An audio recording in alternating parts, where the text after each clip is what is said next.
So looking back at the PS5's launch, we had the Demon's Souls remake, and that played great, but it also looked gorgeous. And looking forward, we now also have something like the Dead Space remake, or basically a reimagining of that first game, but principally it'll be the same thing. And that is already looking fantastic as well. We're kind of expecting that late 2022, possibly 2023, but it got me thinking about all these games that started and ended on PS3, right? These franchises that are uniquely tied to that platform, and they're just kind of stuck, right? And so I would love to see a lot of these come back in a meaningful way on PlayStation 5, and these are those games. I want to start off with one that means a lot to me. It's one of my favorite PS3 games, and it's a franchise that started and ended on PS3. There's no other way to play it outside of PlayStation Now, and you can't even play the first one or Pacific Rift, I think, but it's MotorStorm. I would love to see MotorStorm come back on PlayStation 5. It's just a great feel-good arcade racer. Actually, that first game is pretty bare bones, right? You know, not a whole lot of tracks, not a whole lot of vehicles, but it's sort of pure in that sense, right? Sometimes less is more. And with racers, I'm fine with not having a whole lot of tracks, a whole lot of cars, if I just want to have, you know, some arcade fun for, let's say, 8 to 10 hours going through all those ticket items throughout the MotorStorm campaign. So the first game very much felt like that. Same for Pacific Rift, or, well, Apocalypse got a little crazy with all the wild natural disasters happening around you with, you know, buildings toppling over or the ground crumbling as you're driving over it. But still, those games are pretty simple, straightforward, and they play really nice. And MotorStorm in particular, especially the first game, I find holds up really well in terms of not just gameplay, but like it looks really, really good. Nowadays, certain PlayStation 3 games are really starting to show their age, and that may just be due to the frame rate and resolution, where a lot of those games tend to look very ugly as they're like a little bit under 720p, right? We're talking like 680, 640p, and obviously the frame rate's not good on any of those games really, where they're often at 30 FPS, but they're struggling to consistently hit 30. But you've just got some of these, you know, bland looking environments, and they kind of look gray and drowned out. But MotorStorm does hold up quite well, although I did just jump back in maybe like a few weeks ago, and now MotorStorm might be showing its age from a visual point of view, where the texture resolution alone, when you get close enough to a rock face or something, you can see that it's just kind of not very high quality, and that's expected, right? Over time that's going to happen, but I would love to see it get that same treatment that something like Demon's Souls got, or Ratchet & Clank Rift Apart, which is a native PlayStation 5 game, right? When you look at some of these titles that they're not purely cross-gen, from the ground up, they're put out on PlayStation 5. Demon's Souls is a real looker. I don't know why this game does not get enough credit for being a truly next-gen game, despite it principally being a PS3 game underneath. It doesn't have to utilize the SSD when you know that visually it looks absolutely groundbreaking, and there's not much else out there that looks close to it. I would like to see MotorStorm get that treatment as well. But the thing is, when we go to our next game, Resistance, the Resistance trilogy on PlayStation 3. This is something where, I mean, ideally I would love to see all these games get a high quality, high budget remake.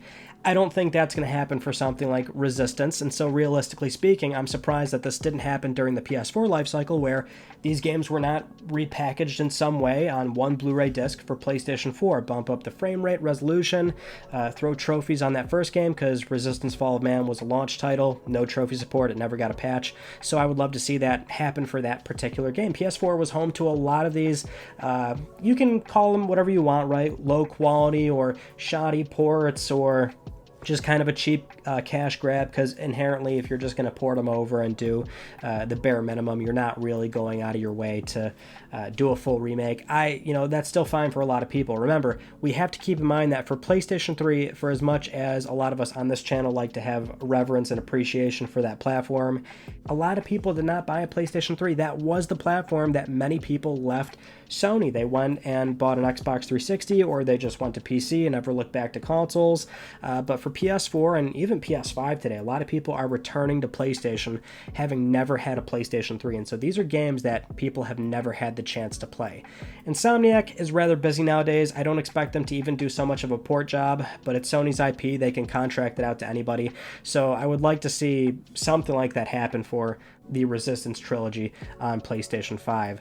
And to that same notion, I would like to see, at a minimum, a collection of sorts for the Infamous games and Killzone games on PlayStation 3, because these are two franchises that they did get sequels on PS4. And I like Second Son a lot. I do. I also like Shadowfall a lot. They're great games. I think those are also ones where they get a bad rap for just where they are in their respective franchises. I thought they were great games, but I'm surprised that they warranted sequels on PS4, but not having that typical, at a minimum, port job to PS4, like, say, the Uncharted Nathan Drake collection or God of War 3. That got a simple port job.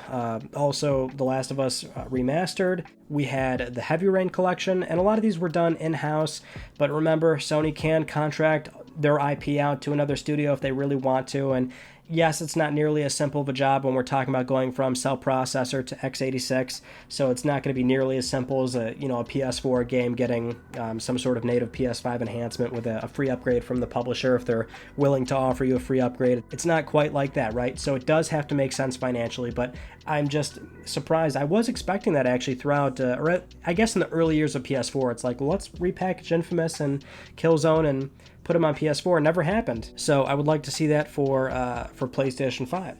Now, this next one I think is very appropriate given all the fatigue surrounding Grand Theft Auto 5 and that recent trailer where it doesn't even really look all that much different from the PS4 version. So that was highly disappointing, given that we've had the game for so long and now the PS5 version doesn't seem all that different. But Grand Theft Auto 4, and it's weird because this one in particular, it's kind of like the odd man out, right? Because we have a rumor suggesting that we're going to be getting GTA 3, Vice City, and San Andreas kind of brought forward a little bit in a more substantial fashion, so not quite these again, typical port jobs that we're talking about here, which I think the San Andreas, or I think those games all had a mobile version that then went to console first, so we've been playing like the mobile version of that game, or of those games on PS3, 4, and well, also playable on PS5 through backwards compatibility if you bought them as PS2 classics.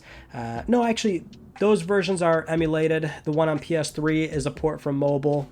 But anyway, there's a rumor about those games coming back with kind of newish graphics, so it sounds like they're not going to do a complete asset rebuild and it looks gorgeous, but rather you might see something where it's akin to like some of the mods that you'll see for these games where they're trying to bring them to a modern visual expectation, so maybe it'll be something closer to that, which would be nice.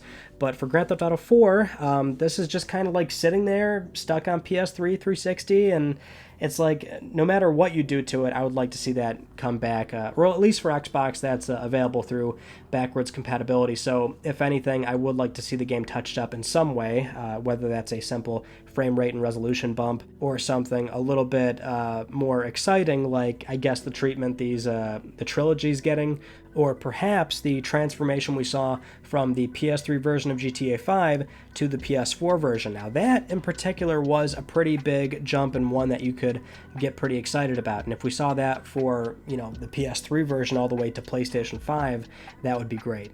Now, another one single game that's stuck on PS3 out of an entire franchise is Metal Gear Solid 4. And this is one where I know people would really like some way to play this outside of a PS3, or I'm not sure what the progress is on our PCS3 for this game. I think it's playable from start to finish, so not sure if that's really viable or worth it, because some games on our PCS3, like, they're playable, but even that's like not really a super great experience. Either way, if you remember back then, Kojima had to be pretty straight up about this throughout all those interviews and PR conversations that he had, but basically, if you want to play MGS4, you have to buy a PS3. Some people did, but a lot of people didn't. So I think this game should absolutely have some way of being playable on PS4, PS5 natively. I'm not sure how that would have to be facilitated, because this is Konami we're talking about. So I wouldn't really be hopeful this would ever happen, and admittedly, if you look through this entire list, there's a lot of questionable games in here where I'm like, yeah, these are probably never going to come back, but I would like that to not be the case. Now, one big thing that you may have noticed when it comes to following PlayStation news, if you do that or if you watch LTPS every single week, then you know this is a thing. But Sony's making a very big push in the multiplayer space by funding a lot of projects, whether that's external studios or some of the ones that are starting internally from Insomniac Games. They're hiring for multiplayer. Also, Naughty Dog, we're still waiting for factions. They're finally trying to spread out this portfolio a bit and walk away from just only these high caliber single player experiences, which the PS4 generation was largely defined by their first party. Ironically, if we go back to PS3, which was Sony's worst performing home console in terms of overall install base, that platform had a lot of multiplayer games, and one of them was Warhawk. And I think Warhawk could absolutely do well today with some adjustments. So this is one thing that I think a lot of people seem to really overlook when it comes to reminiscing about these old multiplayer games and wanting them to come back. But, oh, don't change it, don't touch it, don't break the formula. The thing is, a lot of those games, they're not returning or coming back, or their sequels failed because they didn't really adapt properly with what consumers are gravitating towards nowadays. And right now, unfortunately, a lot of that's, the Battle Royale stuff. Final Fantasy XIV really ticked up in popularity. Apex Legends, of course, Call of Duty. Even Halo Infinite has some changes to the formula that, OG Halo fans are still not really 100% on board with, but it's just like certain things have to evolve and adapt, and with Warhawk, I think it has a solid foundation for being able to change that formula just ever so slightly to maybe fit the more fast-paced nature of gameplay nowadays when it comes to some of these, twitchy shooters. Not, Warhawk doesn't have to be exactly that. It doesn't have to have a Battle Royale mode. In fact, I don't think that would really work for Warhawk, but there are just certain ways to change the gameplay, to modernize it a bit, and Warhawk, I think, could get a lot of that done with the core gameplay elements and inherently what Warhawk is. You can leave all that in place, right? We're talking capture the flag, maybe those close quarters team deathmatch situations. I don't know, zones didn't seem that popular back then. It's just, I think that game could work. Mag could also be one where this possibly could work for the Battle Royale genre, but if anything, the problem with trying to chase what's hot nowadays is that in game development, we're talking about a 3-4 year dev cycle. By the time the game ships, consumers may have moved on to something else entirely different, and this is the problem with all publishers, where they're trying to chase the next big thing, so they don't care if they throw 5 games at the wall and 4 fall down, but 1 sticks, because if 1 sticks, that's, we're talking about a $1 billion franchise. So that's what's that's what's hit or miss about a lot of this stuff. But Mag, I think, could maybe still fit in with today's, large player pool, these giant maps, just kind of crazy firefights going on. I didn't play too much Mag though, so maybe the original Mag community could speak more to that and how well that game could potentially do today. As for me, I did play a lot of Warhawk, but also Fat Princess. This is one game where I would love to see this come back in some way. Or really, I guess the original game, right? Because that's what was so good about it. It was such a great idea. It's just cute, whimsical. The art style is great, but it's also clashing directly with all the gore on screen. The classes worked so great with like the mage or the bowman, and it's like capture the flag essentially, right? But there's a twist to it where you can feed that princess a bunch of cake so she gets heavier, and therefore it's hard to carry her back to the opposing base. And it's just, it worked so well. I'm surprised that even with all the spin-offs we got, I think there was only 2 of them actually, but with both of them, it wasn't really the same. Like, I don't know, this is one where maybe it wouldn't work today for one reason or another. Maybe Sony's really just not going to be okay with, like, the fact that it's called Fat Princess and you're feeding a girl cake. It's a cute idea. I don't think it's mean-spirited or in any way like a bad thing, and I don't think PlayStation headquarters today would really have a huge problem with the inherent idea of what the game is. I mean, I think that game was so good. It's almost too good to leave in the Sony vault, right? I think that one could come back and do well for what it is. It's pick up and play, not a huge time investment. The maps are small, so it's a more of a tight experience where you're, most matches complete in about 5-10 minutes if I remember correctly, but it works so well. I would like to see that one come back.